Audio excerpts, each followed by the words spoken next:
capítulo 2, versículo 1. Vamos a leer esta escritura. Está muy llena de revelación esta porción bíblica. Yo quiero que la abramos, por favor. Abramos las escrituras. Y si ya tenemos, podemos decir amén.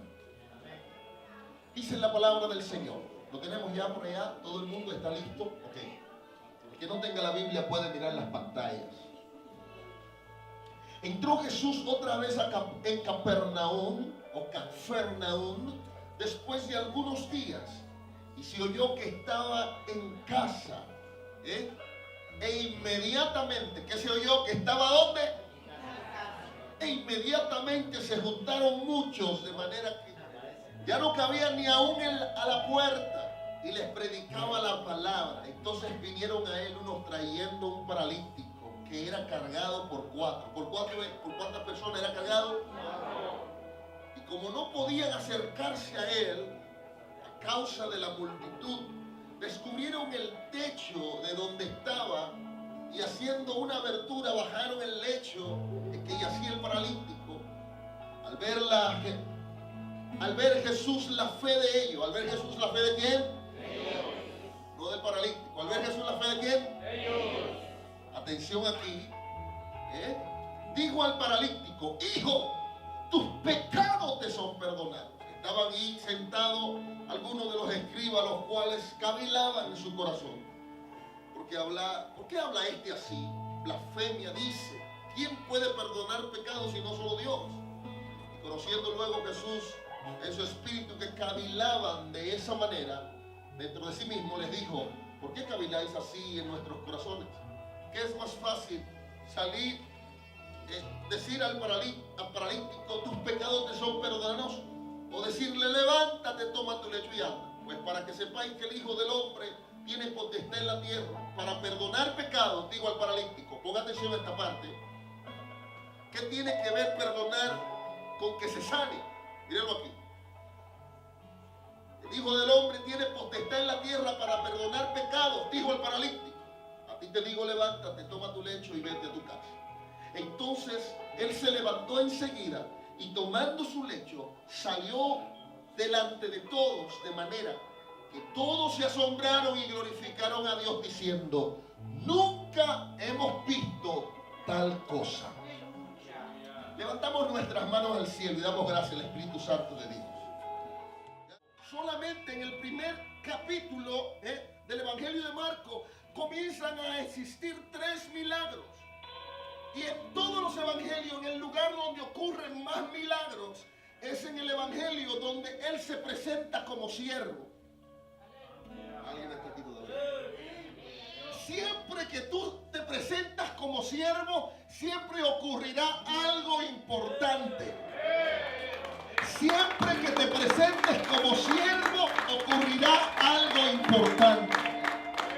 Un siervo es aquel que se pone a la disposición, es aquel que sirve, es aquel que está dispuesto a rendir sus posibilidades, sus capacidades al servicio de los demás. Y es por eso que Marcos presenta a Jesús como siervo, y pueden aparecer dentro de Marcos unos aproximadamente 19 milagros. Por eso me llama la atención Marcos, está lleno de muchos milagros. Y el primer tema de hoy que yo quiero compartir con usted es: si quieres revolucionar, si quieres revolución, comienza por cambiar la mente de alguien. Tienes que cambiar tú primero y luego ir donde está alguien para que reciba un milagro. Marcos capítulo 2 versículo 1 dice: entró Jesús otra vez en Capernaum después de algunos días, y se oyó que estaba en casa. Aleluya. E inmediatamente se juntaron muchos, de manera que ya no cabía ni aún en la puerta, y les predicaba la palabra. A mí me llama la atención el hecho de que Jesús estaba visitando un hogar y allí se estaba dando una célula. Allí había un grupo familiar. Allí se estaba predicando la palabra. A muchas personas se le hace difícil predicar la palabra. A muchas personas se les hace difícil predicar cuando la familia está reunida. Pero dice las Escrituras en el capítulo 2, versículo 1 y versículo 2, que allí estaba tanta gente que no cabían.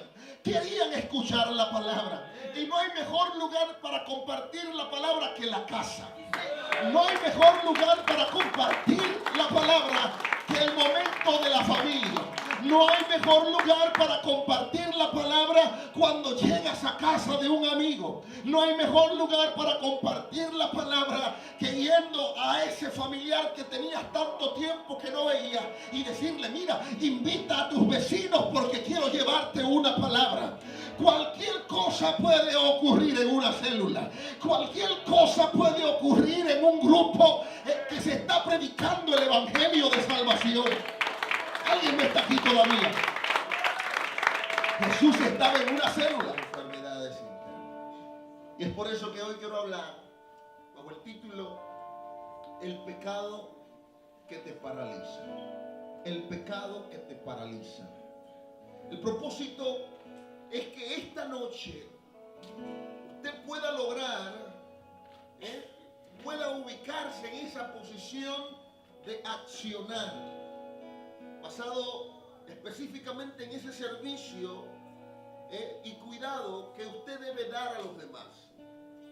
No solo tener un enfoque vertical, sino un enfoque horizontal.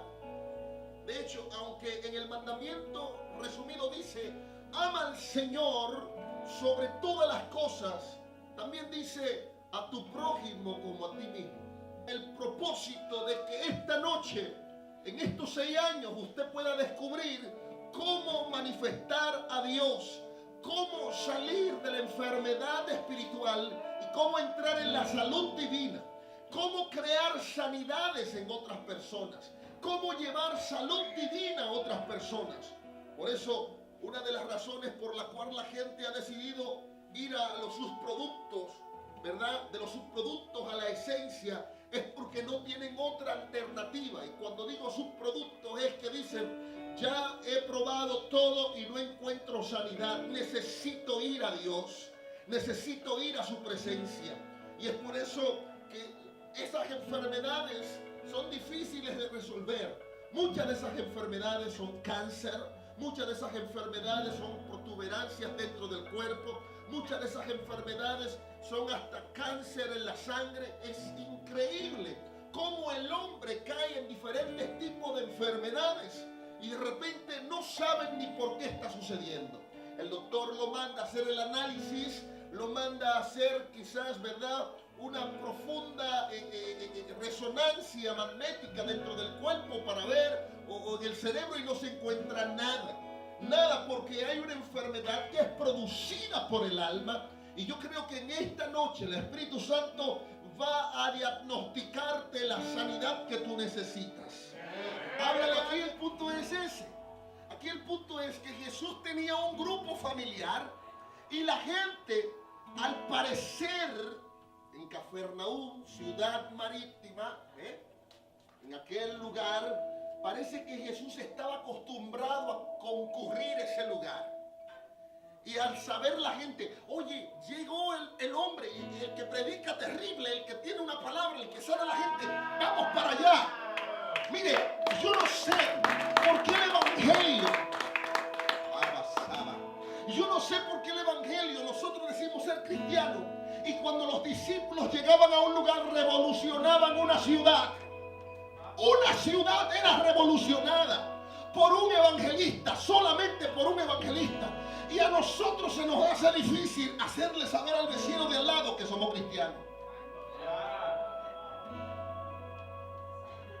Una ciudad, naciones eran revolucionadas con el mensaje de Jesús. Es decir, Murfreesboro, así que se dice, ¿no? Aquí debería haber una revolución. ¿Qué es una revolución? Alguien tiene que saber que yo soy cristiano. Alguien tiene que saber que yo predico a Jesús. Alguien tiene que correr a los pies del evangelio. Es por eso que cuando usted busca la palabra Cafarnaúm, no sé qué tiene que ver, ¿verdad?, con lo que Jesús estaba desarrollando. Pero específicamente Capernaum significa la casa de la consolación. Es decir, necesitamos desarrollar y crear una casa en la ciudad, en el barrio, que sea la casa de consolación para los enlutados. Necesitamos crear una casa de consolación para los que están tristes. Necesitamos crear una casa de consolación para los que están muriendo en el pecado. Necesitamos crear una casa de consolación para los que están pasando momentos tristes, tan tristes que han decidido hasta quitarse la vida. Yo no sé si en esta noche tú entiendes cuál es tu compromiso y cuál es tu responsabilidad. Por eso Jesús llegó a aquella aldea de Nahum, aldea de la consolación. Probablemente en la voz hebrea esto pueda pronunciarse Nahumya, que significa Jehová o Yuhei Bajei ha consolado. ¿Alguien está aquí? Número dos. El primero que compartí con usted es: si quiere revolucionar, ¿quiere revolución? Comienza por cambiar la mente de alguien. Y el punto número 2 es: no te juntes con nadie que no te puede cargar cuando necesitas ayuda. Repito, no te juntes con nadie que no te pueda cargar cuando necesites ayuda. Gracias por su entusiasmo. No te juntes con alguien que no te pueda cargar cuando necesites ayuda. ¿Por qué no te puedes juntar con alguien que no te pueda cargar cuando necesites ayuda? ¿Sabe por qué? Porque esa persona entonces te va a dejar morir, te va a dejar tirado, te va a abandonar. Por eso es importante, dice versículo 3, entonces vinieron a él unos trayendo un paralítico que era cargado por 4. Vinieron a él unos trayendo un paralítico que era cargado por 4. ¿Cuántos eran? Eran 4. Es decir, siempre será mejor cuando son más de uno. Siempre será mejor cuando hay más personas dispuestas a ayudar. Ponga atención. Aquí el 4 tiene un significado terrible, porque el 4 en el hebreo tipifica lo que es la parte que crea, esa puerta que se abre para que Dios entre y crea un milagro. Es decir, cuando hay más de una persona, usted está creando una dimensión, usted está creando un espacio, usted está creando un plano para que Dios se manifieste. ¿No dice la palabra que donde hay 2 o 3 reunidos en su nombre, ahí Él está? El principio es este: usted no tiene que sentirlo, solamente el hecho de que si usted se reunió en su nombre, ahí Él va a estar. Alguien no está aquí todavía. Entonces, la verdadera espiritualidad, el verdadero evangelio requiere que tú cargues a alguien. Dígale al que está a su lado: yo necesito cargar a alguien. Yo necesito cargar a alguien y llevarlo donde está Jesús. Tú necesitas cargar a tu familia. Tú necesitas cargar a tus vecinos. Tú necesitas retomar la responsabilidad y llevar a alguien donde está Jesús. Yo creo que estoy hablando con el público correcto. Creo que estoy hablando con el público correcto en esta noche. Necesitas. Yo soy muy espiritual, yo hablo muchas lenguas y yo veo visiones y yo soy un tipo que tiene mucho discernimiento, pero ¿cuántas personas tú estás salvando con todos esos dones? ¿Cuánta gente se está liberando con todos esos dones? ¿Cuántos grupos familiares tú predicas a diario? No podemos pasar 6 años y quedarnos estancados. Ahora tenemos que ir a la responsabilidad nuestra, y es que tenemos que cargar a un paralítico espiritual, tenemos que cargar a alguien que está enlutado, tenemos que cargar a alguien que está abatido, tenemos que cargar a alguien que está confundido. Alguien dice amén. Por eso la verdadera espiritualidad requiere que cargues a alguien y lo lleves a la presencia de Jesús. Es el número 2. Número 3. Dígale que está a su lado. Número 3. Siempre que vas a salvar a alguien o que vas a cargar a alguien, debes tener un plan. Siempre que vayas a cargar a alguien, que vayas a salvar a alguien, tienes que tener un plan. Usted no puede lanzarse, no, usted tiene que preparar un plan. Es decir, lo voy a hacer de esta manera, lo voy a desarrollar de esta forma. Tiene que haber un plan, porque sin un plan usted puede que esté improvisando y no logre el objetivo. El versículo 4 dice: y como no podían acercarse a él a causa de la multitud, descubrieron el techo. Es decir, hicieron un plan para que ellos se acercaran, para que el paralítico se acercara a Jesús. Dice, abrieron el techo donde estaba Jesús y haciendo una abertura, bajaron el lecho en que yacía el paralítico. Hay un detalle, y es que nosotros queremos que venga Jesús a nuestras vidas cuando Él ya está aquí. Pero la actitud de subir representa un precio de actitud. Es decir, cuando tenemos un plan y lo desarrollamos, tendremos que sacrificar cosas, tendremos que sacrificar tiempo. Ellos se prepararon, dijeron, necesitamos un lecho y necesitamos soga, unas cuerdas para poder bajar a este muchacho. Es decir, prepararon un plan para acercar a ese hombre a Jesús. Tú necesitas desarrollar un plan. Tú necesitas desarrollar una estrategia. Tú necesitas desarrollar algo para acercar a alguien a Jesús.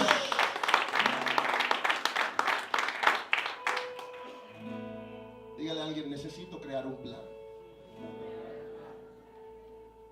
Alguien me necesita, pero no tengo el plan desarrollado todavía. Tengo que crear un plan. Este año ese debe ser el objetivo de esta casa. El objetivo de ti como creyente debe ser crear un plan para acercar a alguien a Jesús.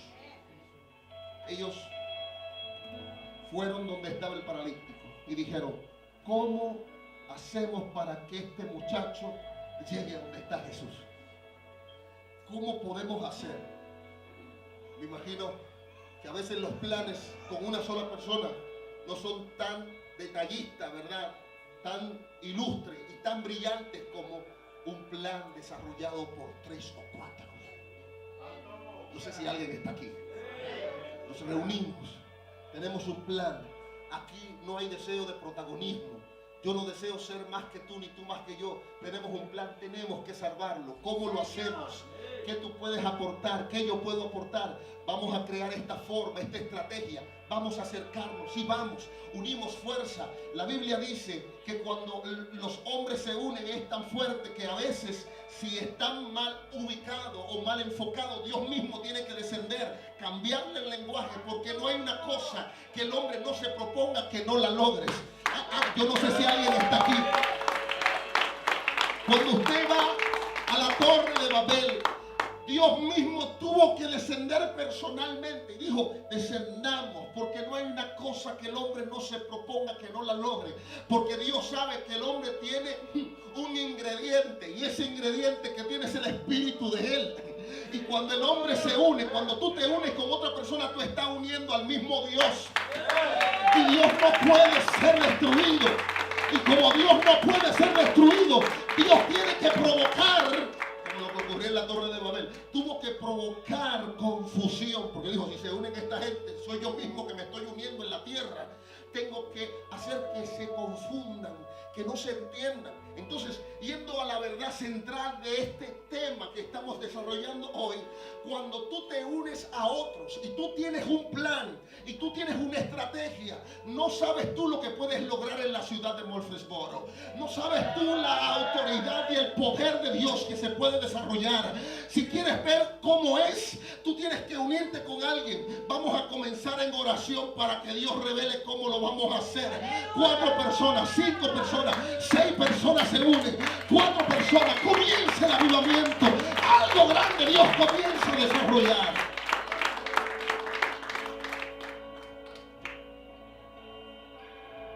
Número 4. La fe es una actitud basada en nuestra obediencia.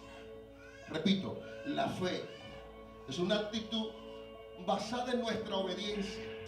Y nuestra obediencia puede salvar a alguien. Repito, la fe es una actitud basada en nuestra obediencia. Y nuestra obediencia podrá salvar a alguien. Entonces, si seguimos leyendo la porción bíblica de Marcos capítulo 2 versículo 5 dice: y al ver Jesús la fe de ellos, dijo al paralítico: hijo, tus pecados te son perdonados. Hijo, tus pecados te son perdonados. Pero Jesús no está viendo la fe del paralítico.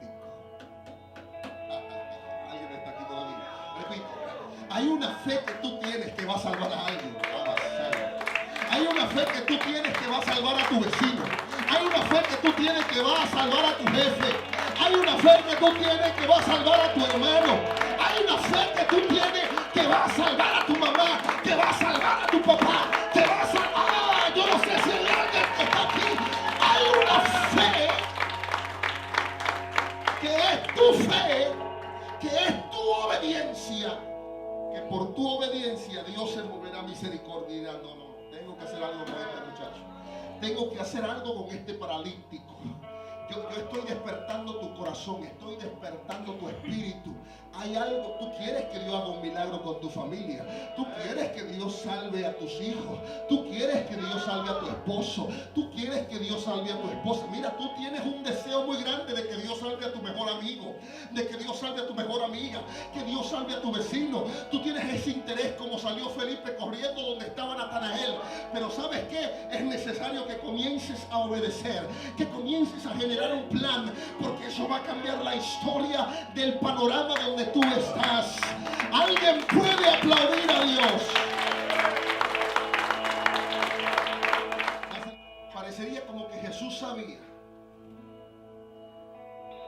que este hombre paralítico había estado tanto tiempo con esta parálisis porque no había sido perdonado de las malas acciones que en su vida actual había vivido y que no había podido ser sanado.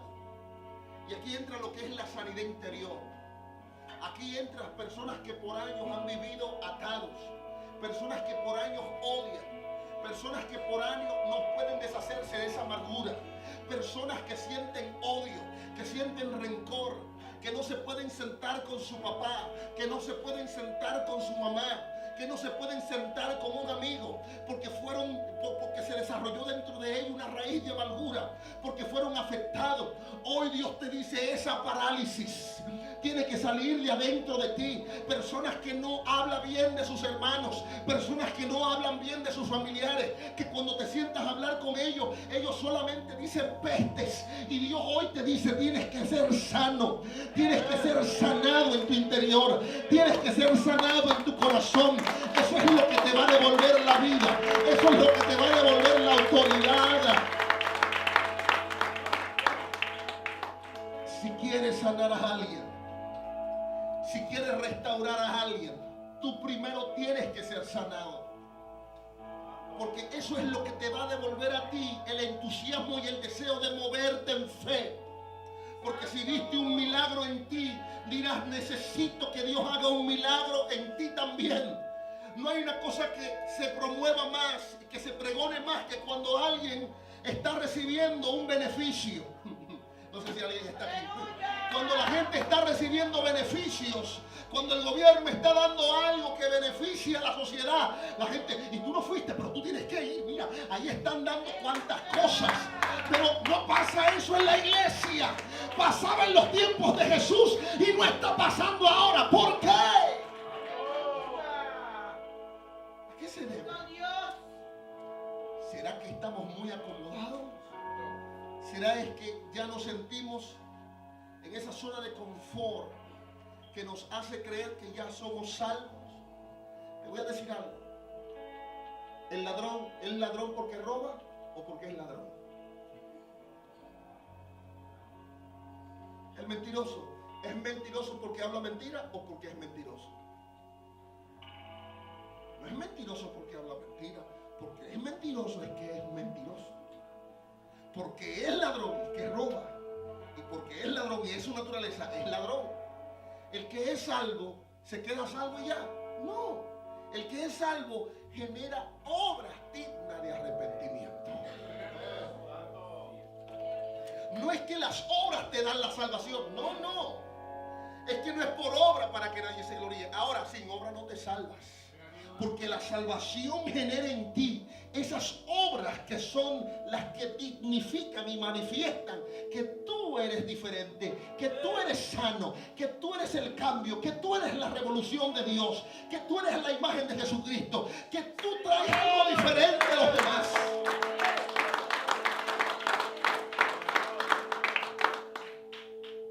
Juan capítulo 20, versículo 21 dice: entonces Jesús les dijo otra vez: paz a vosotros. Como me envió el Padre a sí mismo, así también yo os envío. Versículo 22, y con esto termino. Y habiendo dicho esto, sopló y les dijo: recibid al Espíritu Santo. A quienes remitiereis los pecados, les son remitidos, y a quienes les retuviereis, les serán retenidos. Es decir, yo le doy autoridad a ustedes para que perdonen pecados. Esto está muy fuerte. Yo le doy, eso es eso, no soy yo, es Jesús me está diciendo.